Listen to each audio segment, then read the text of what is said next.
name in the smartphone market with this phone, the Samsung Galaxy S. So released at the time of the iPhone 4, this one really started to turn heads. It was the first worthy Android competitor, and it was the first shot where people really started to realise that Android wasn't something to be laughed at.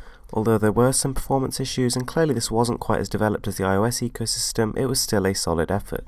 Since then, Samsung have gone from strength to strength, creating newer, better, faster flagship devices and capturing more and more of the market share each year. There's now a ridiculous amount of hype for almost every single one of Samsung's upcoming devices, and with it comes a pressure to perform. So this is what I think should happen in the next new Samsung Galaxy S7.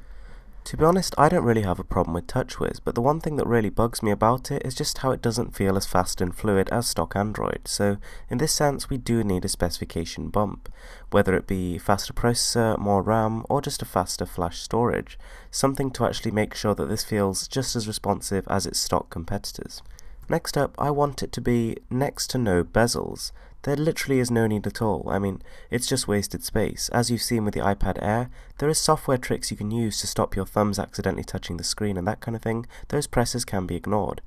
Now, if we actually created a bezel-less device, within the same frame as, for example, the Galaxy S6, we could fit in a 6+ inch display. Imagine the immersion of that. It would also be a pretty good step in making the phone look next-gen. A display that stretches all the way from one side to the other is just going to look incredible. So with the Samsung Galaxy S6, Samsung ditched two of the things which we really liked about the S5. Number one is micro SD card support. You have to bring that back. That's absolutely vital. It allows people who don't want to splash out another £200 for the more expensive storage model to still get an adequate amount of space.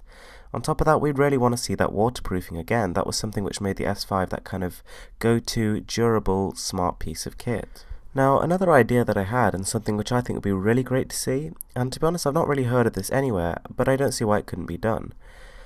The S7 should be able to dual boot Windows 10 as well as Android 5.3. So Android 5.3 will probably be the standard version by the time this thing is out, and Windows 10 will also be pretty mainstream.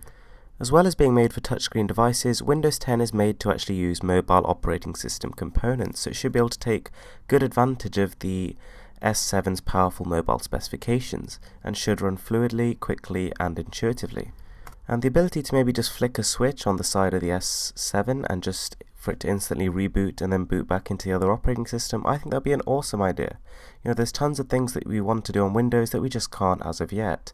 And Android, being a sort of more developed mobile system, is obviously going to be more user-friendly, so people who aren't exactly used to the whole Windows thing can just stick to Android. I really want Samsung to keep that metal trim they've got on the side of the device. Now that they've actually gone to metal, and they've got really good reactions because of it, I doubt they'll actually go back to plastic, but nonetheless, this really should stay. Having said that though, the back is fine to be a plastic. I think actually a gripped matte finish plastic on the back of the device is the most acceptable form of sort of protection. Firstly, it'd be cheap to replace, secondly, it'd be lightweight, and thirdly, it would still feel nice and it wouldn't slip out your hand. I think it's very practical. As with HTC, I feel like Samsung are going in slightly the wrong direction with their cameras. They're sort of in that race just to increase the megapixel count, and this is not necessarily going to result in better quality images. The focus here, excuse the pun, should be on getting a wider angle lens and a sensor that captures more light. And last but not least, I feel that Samsung should just come out with one flagship model. I think that their lineup is already getting pretty confusing as it is, with the A series looking very promising, the Note series getting more powerful, and now the S6 and S6 Edge sort of taking the mainstream segment. You know, for the average consumer, it's very convoluted. I feel like Samsung should have two flagship devices throughout the year. There's Samsung Galaxy S, and then there's Samsung Galaxy Note, and they should make that very clear. So if they want to put a curved display on it, by all means put a curved display and put it on the flagship device. I don't feel like anyone would not buy the device for that. If anything, it's just an added benefit.